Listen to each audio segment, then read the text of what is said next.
मद्यप शिक्षकों विद्यालय रे विशृंखलित आचरण निशासक्त अवस्था विकटाल गर्जन करने सह उच्चारण कले एणु तेणु प्रलाप करुछंती दशरथपुर शिक्षा मंडल अंतर्गत नारी गाँ बालीसाही प्राथमिक विद्यालय शिक्षक प्रदीप कुमार दास को निशासक्त अवस्था विशृंखलित आचरण एभली अभियोग आसी तेरे गाँ लोक बुझाइले मात्र से किसी सुनिबा अवस्था नथिले केतेक युवक यार वीडियो मध्य रेकर्डिंग करी भाइराल भी कले विकटाल गर्जन करने सह एणु तेणु प्रलाप करुथिले भयरे केही तांको पाख माडु नथिले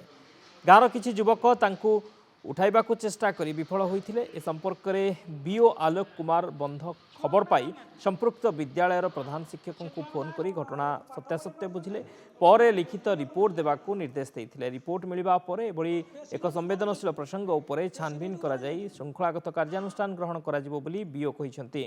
कोमलमती छात्र छात्री उपरे शिक्षकों आचरण को प्रभाव पकाई